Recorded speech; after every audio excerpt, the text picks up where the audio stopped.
Okay, so now I'm going to move into talking more about a comparison with the reporting guidelines that came out in 2009 with PRISMA and with PRISMA-S. And the reason why I want to focus on PRISMA 2009 is because a lot of people have been using PRISMA 2009 for a lot of years. And so there's a huge amount of familiarity there.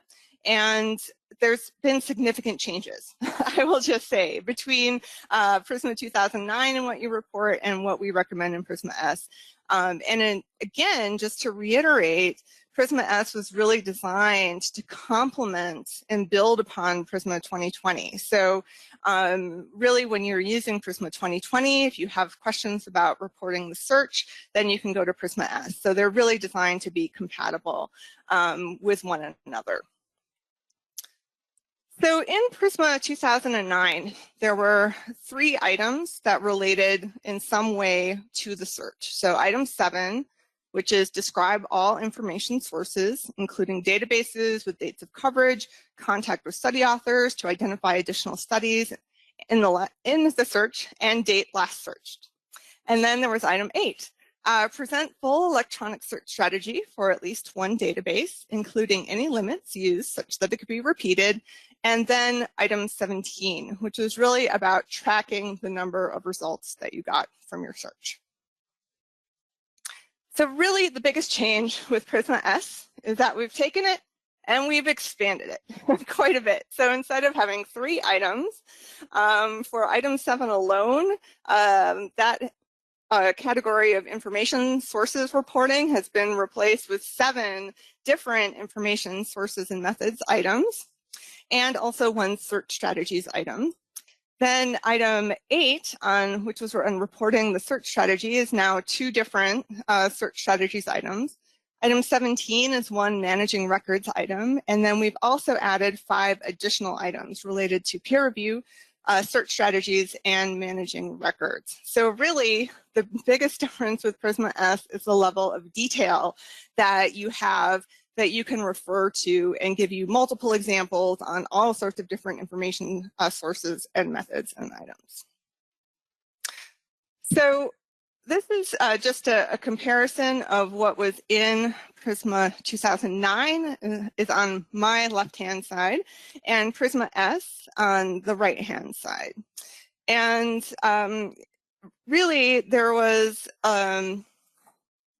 really just a big expansion with PRISMA-S.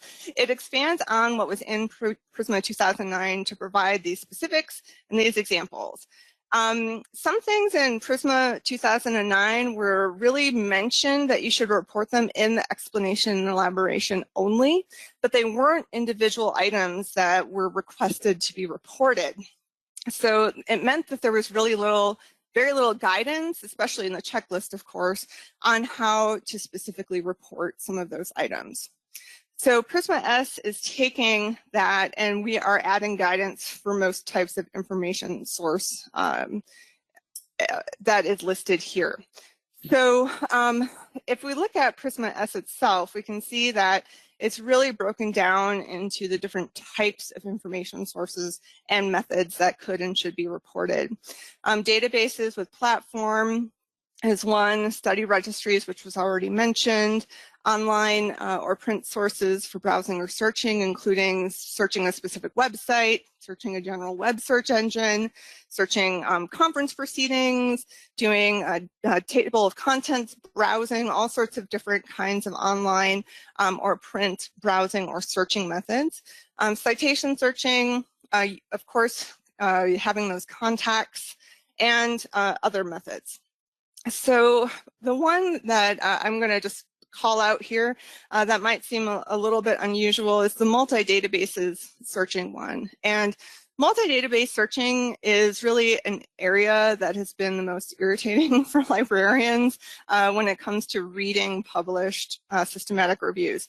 Right now, there are just far, far too many published systematic reviews that say they've searched Ovid, or that say they've searched ProQuest, or maybe that they've searched EBSCOhost, and give no indication of what those databases that they actually searched were. And that's really the crux of the information that we need to know. There's also been a lot of talk recently about one platform that's particularly problematic, and that is the Web of Science and the Web of Science core collection. So a lot of times people will just say that they searched Web of Science or they search Web of Science core collection, and they don't differentiate which databases there are.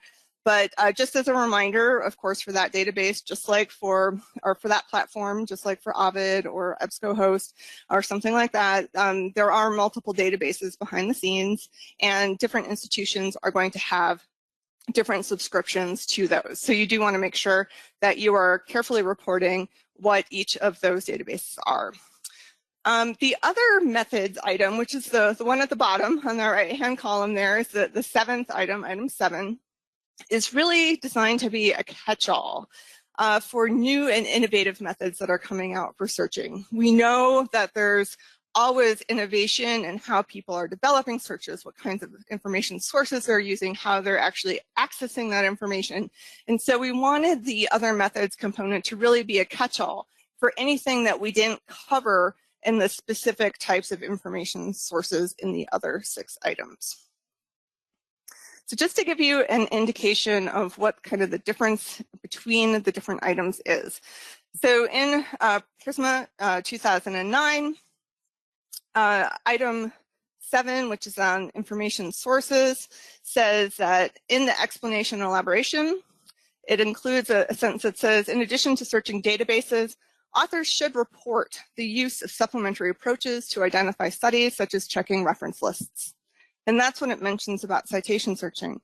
So in PRISMA-S, item 5, on the other hand, states, indicate whether cited references or citing references were examined, and describe any methods used for locating cited or citing references.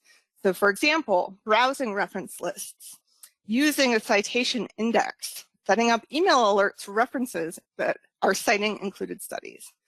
So again, just a substantial amount more of detail. So you may have noticed, though, that there was at least one piece of information in PRISMA 2009 that didn't make it into PRISMA-S, and that was the dates of coverage. And the reason that the dates of coverage is gone is because it was almost impossible to ascertain for certain databases. And it was a constant struggle, and I think there was also concern that when people would say, oh, that PubMed went back to 1947, for example, that the coverage of all of the journals in PubMed would have gone back that far, and so they wouldn't need to look at any tables of contents that were older, that sort of thing. But really the challenge is that so many databases now are really not bound by that earlier date. They're continually expanding. And so it's really difficult sometimes to find and locate that information.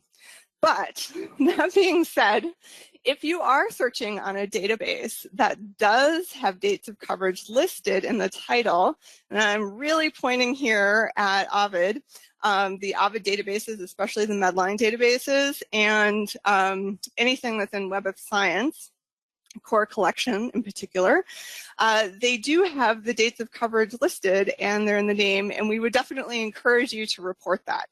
So the name of like an Ovid slice, for example, is that whole it's not just Ovid Medline. So please be sure to report that, even though we don't specifically ask for dates of coverage otherwise. So the next component, or the next section in PRISMA-S, is on search strategies. And in PRISMA 2009, they wanted you to, of course, report a full electronic search strategy for at least one database. And so the biggest change here is that with PRISMA-S and also with PRISMA 2020, we want you to report all of the search strategies for every single database that you've used and every single information source.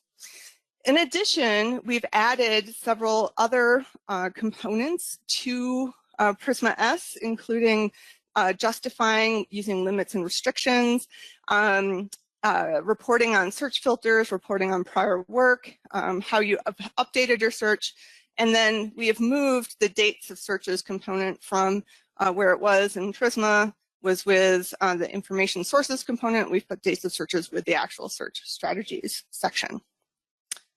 So what does this mean?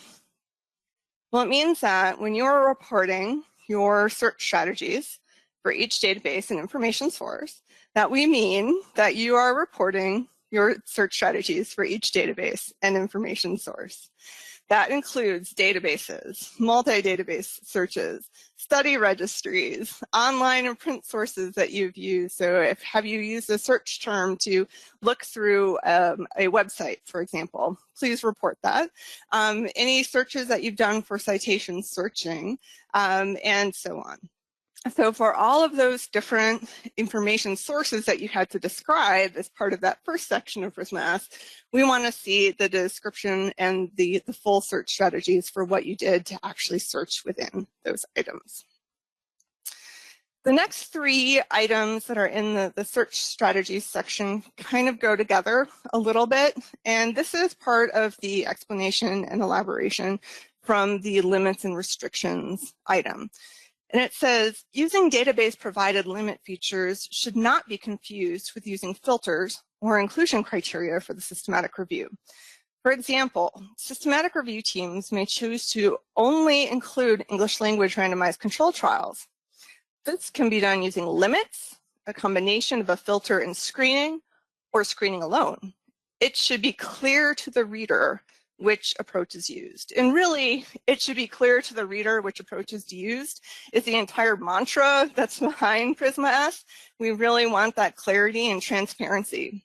But it's particularly applicable here because of how people have gone about how they've described, especially limiting to study types and languages. And so we want to be really, really clear about that when we are reporting.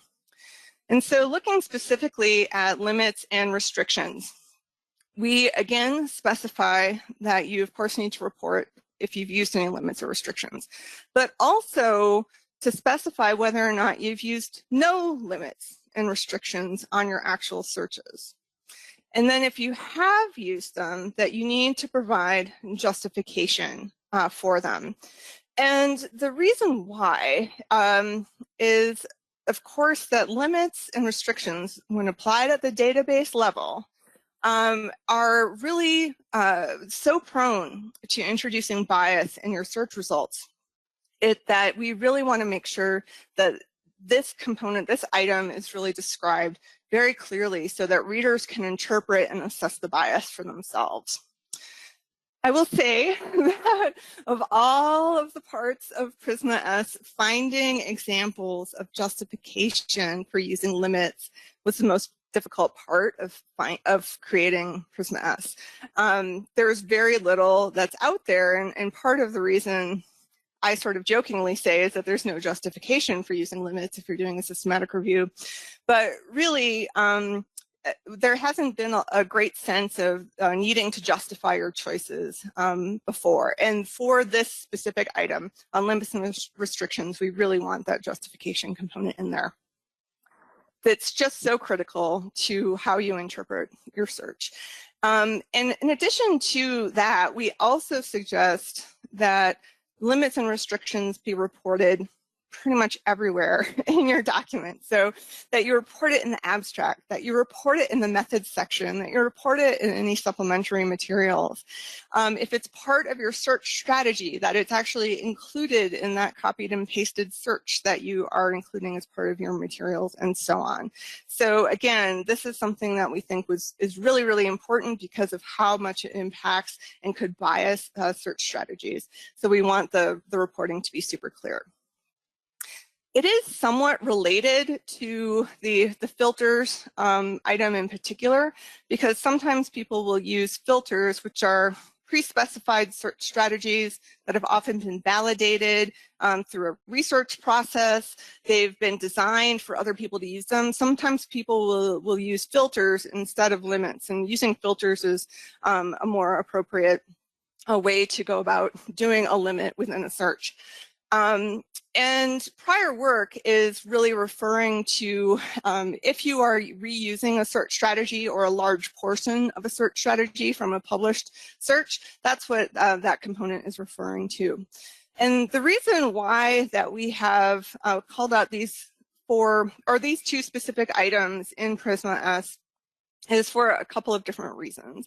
One of which is that we, of course, want to make sure that we are giving credit to the researchers, the filter creators, and the information specialists or other systematic reviewers that have put out these wonderful filters and these other search strategies that we're using or adapting. We also want to be, again, really just transparent. So what sources do we use and how do we use them? That's all part of that transparency component. Then we also, however, want to make sure, especially with filters, that we are that we're acknowledging them, that we've used them, because many of them, again, do have that research base behind them, where they're looking at the sensitivity and the specificity and the recall of all of their searches. And so it gives the reader a lot of information about the quality and the validity of the search that was used if those filters are appropriately cited. And then we also would want people to acknowledge any modifications that they have made to the prior work that they are using or modifying, and to any filters, and especially to any filters because, again, they might have been validated in a certain form, and so we would want to know if they were modified in any way. In the search, a couple of other new items that I haven't really gone over before. One is just an update, so reporting how you are updating your searches. Of course, we want to have fresh results when we're going to publication. So did you rerun the searches? Were you getting search alerts? What methods essentially were you using to update? Were you conducting a living systematic review, for example? The dates of each of the last searches is another big one. So what was the final date of each of the search strategies? And so if you had, let's say that as part of your update, you did a modified search, you would still want to report the date of the original full search as well as then the date of the updated modified search. Reporting on peer review was something that was mentioned in the explanation and elaboration component of PRISMA 2009, and we really felt that it was important enough for our group that was working on this, felt it was important enough to have it be its own item. And again, it really goes to figuring out more about whether or not the search was trustworthy, has it been looked at by another pair of eyes, et cetera, et cetera. And then one component that really hadn't been mentioned anywhere before was deduplication methods. And more, we're starting to use a lot of different automated deduplication methods. And some of those are going to be more reliable than others. And so again, this is just a way for you to be transparent about what you did in order to deduplicate, as well as then give the reader information so that they can better assess the quality of what you have done. So it's a way, again, to assess bias and quality. The other component that I want to mention, that this is one that I've gotten quite a few questions about already, is, of course, PRISMA 2020 has a new flow diagram. So how does PRISMA-S work with the new PRISMA flow diagram? Well, our item related to the flow diagram is just related to the first stage, what's in that identification component across the top in the new PRISMA 2020 flow diagram. And we want to have everyone document the total number of records that are identified from each database and each other information source. And the diagram itself now doesn't list each database individually, but strongly recommends that in the flow diagram that if you have space, that you do list the number of results originally identified from each of those sources.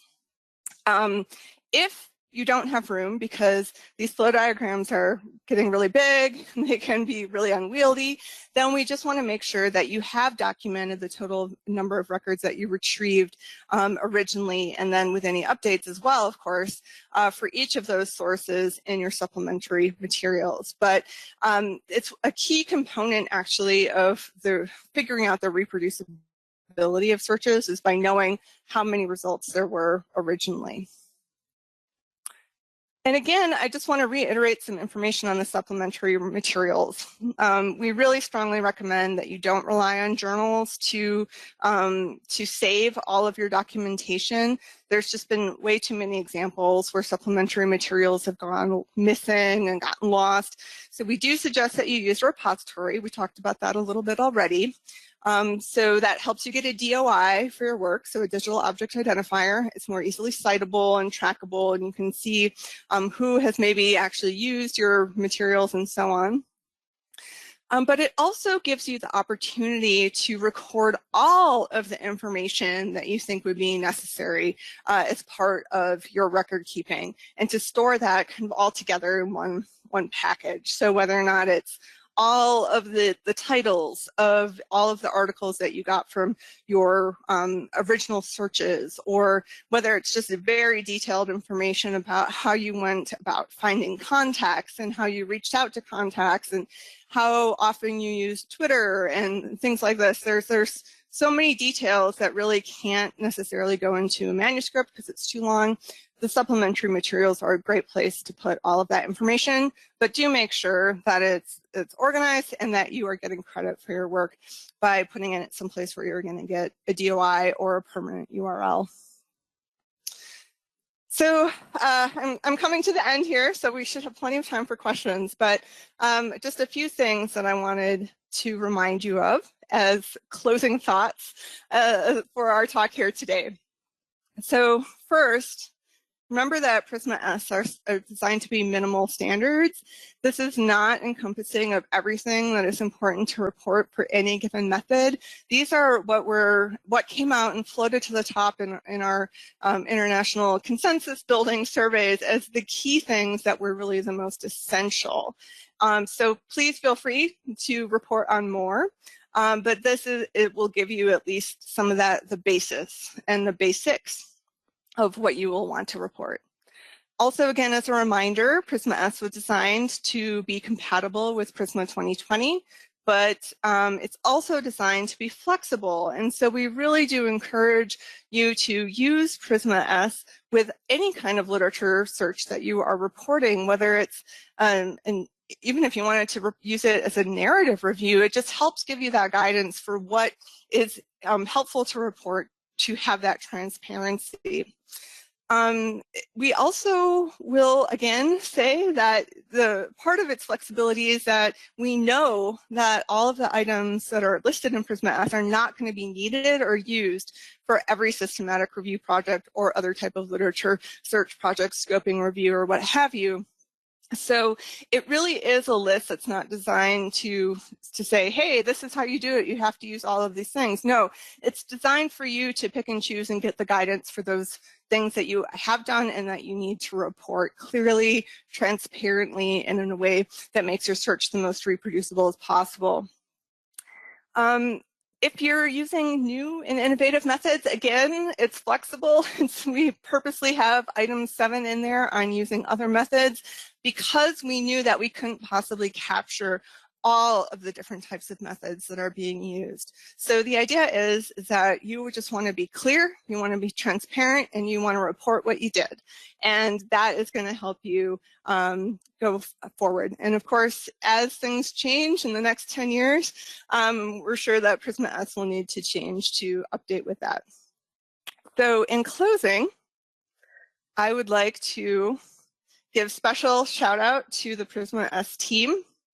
And I'm going to start with Jonathan Kofel and Shona Kirtley, who were the 2 members of the original executive team, and then adding on Sib Schmidt and Patricia Ayala, who joined us in the executive team later, David Mower and Matthew Page, who were extremely helpful and joined our team even further down the road.